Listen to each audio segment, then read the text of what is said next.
folks, so today we'll focus on program design.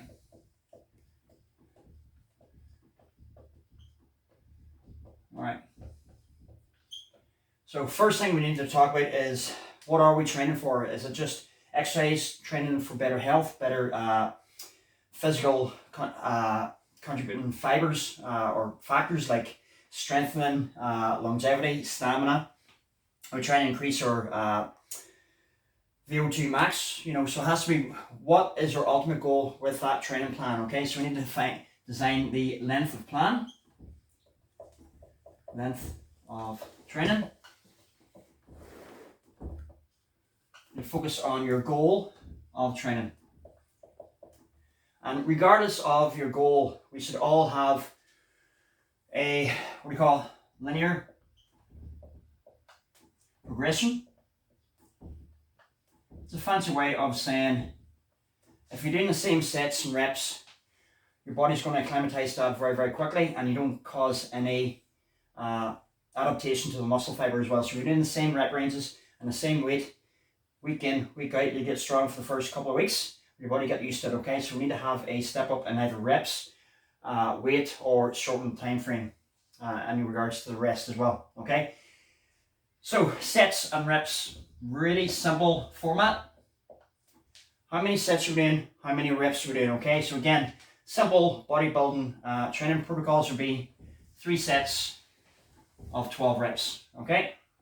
That's okay, it's very basic. But if you're only ever doing this and you don't have the linear progression of increased weight, we're not going to see adaptation in the muscle fiber.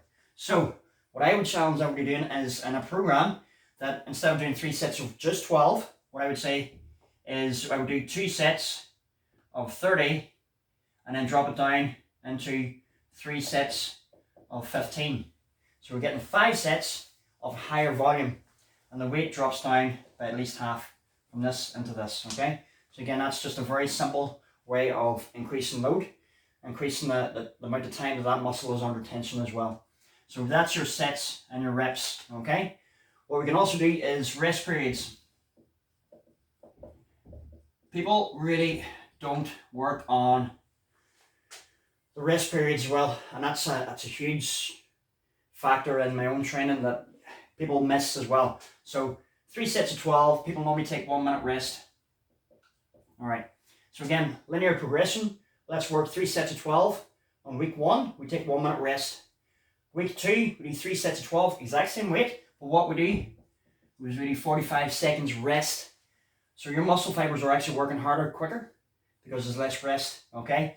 Week 3, exact same weight, exact same sets, exact same reps, but what do you want to do? 30 seconds rest, okay? So again, your rest periods can be a huge factor in how this changes as well. So again, all is linear progression. Then, again, that's more muscular endurance. Then we have strength as well. A lot of people, when they work on sets or reps, so say again, let's say 4 sets of 8, okay? Now 8, relatively speaking, is a higher or a lower rep count, so it means it's higher weight. Now, if it's a higher weight and a big compound movement like a squat, it doesn't mean that we're just doing 4 sets of 8. We still have to do what you call ramp ups, okay? Ramp ups means that, for instance, I am a 187.5 kilogram squatter. So I'm not going to go in underneath the bar and do 4 sets of 187.5 kilogram squats. That's my 1 rep max actually. So what I would do there is I would do warm up sets, ramp up sets. So I would do a set of 50 kilograms, I would do probably 10 of 50. I do about 80 kilograms at about 8 reps. I do about 120 kilograms, about 5 reps. 140, 150 kilograms around about 3 reps. And I go back up into your 4 sets of 8, whatever your 1 rep max is, or your percentage based training is as well. So again, program design, that's just some of the important basics that we have to factor in. So if you're only ever doing 3 sets of 12, and we're not changing any of these variable factors, again, your body's going to get used to the training plan as well. So length of training, your goal, linear progression, your sets and reps, your rest periods, and your ramp up sets, okay? That sounds a lot to take in, but again, I've been working in program design for over 20 years as well, I've had great workouts myself. I've had great or not so great training programs. It has to be individualized and specific for that person as well. So that's just a wee bit of information on the sets and reps.